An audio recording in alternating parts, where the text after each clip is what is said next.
What up guys, I'm Ben from B97 and today we're going to look at the first generation iPad in 2020. Hey guys!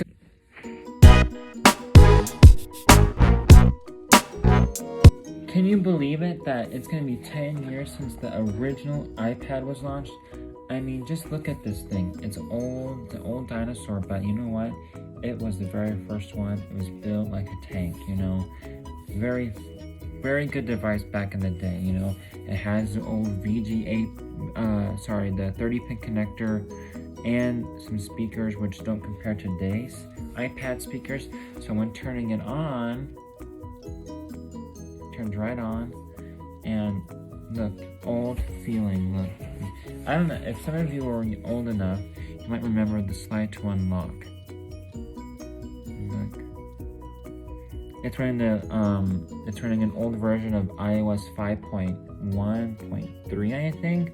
Let me double check in the settings. Hold on. So if you go to About, software update, let's see what it's running at. So this guy has a single core A4 chip from Apple. It was fast back in the day, but it was a revolutionary product. I mean, not much tablets come out now that came out. There was not much tablets at the time that looked just like this. The iPad was futuristic because a lot of tablets back then weren't very good, and that you had to use a stylus, so it was a very hard to use interface, and Apple just brought that to the market. It was kind of, most people called it a bigger iPhone, but you know what, I think it's okay based on what it was back in the day. The first operating system this ran on was iPhone OS 3, so that's pretty old. It's not supported any longer, but you know, it's still a nice device to have. Relic, I mean, if you're a collector. I mean, I like to have it just because I never got to use the iPad of this generation. The only iPad I used was the iPad Air. That was my very first iPad. So I didn't really use like the 1, the 2, the 3, and the 4 running the older versions of the operating system. So I think it's really cool. I mean, granted, you can't do much on it now. I mean, if you want to go to, say, YouTube,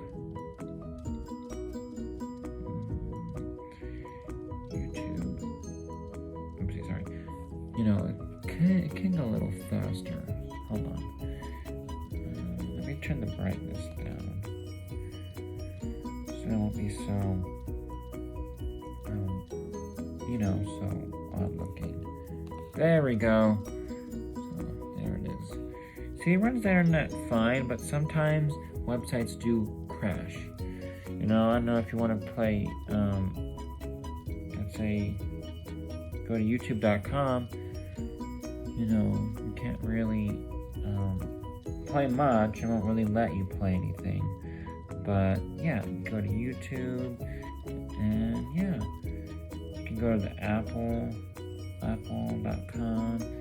It can load just fine, you know, but it's gonna struggle to play maybe Netflix, maybe, you know, but I think a lot of people, maybe Hulu, but a lot of people I know probably want to use this for like media, you know. But, you know, back in the time, this was a big deal, and a lot of people just wanted it just to have it so they can have the very first iPad. And for that, you know, it's really good, you know. I never got to use it, but I remember I used this app once, the official YouTube button, but nothing's working now, so, because it's outdated. But, you know, and it still has a headphone jack. Nothing now has a headphone jack.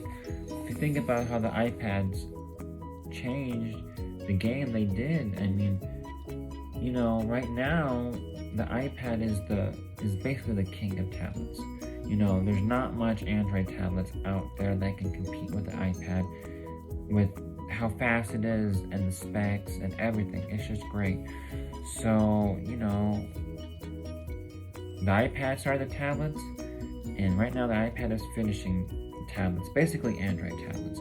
Android tablets were not very good because Google didn't focus, or Android didn't focus on making it right, making it great. It mostly was a blown up smartphone app, where Apple took the time to develop tablet-oriented apps. So it won't look like it was on a phone. They want it to feel like a whole new experience. And taking around the device, it only had one color. It was white with the black Apple logo. But this iPad was refurbished. It has like a dent here, up in the corner. Like you can see a couple scratches. I got it because I thought it would be cool. I had it for a couple years now, but I don't use it much. You still got your music. And look at this old style of switching your apps. You just double press on the button. You pick, say, maps, and then you have to, again, go to Safari. Now, the current iPads, we just swipe up most of the time, with the iPad Pro. And I think the iPad Pro almost looks like this, but it doesn't have, like, the taper. It's only at 1.5 pounds, which is close to the other iPad, the new iPad Pro. The other iPads just weigh a pound, less for the mini. So that's the iPad first generation. Thank you for watching, and remember, please subscribe and smash that like button.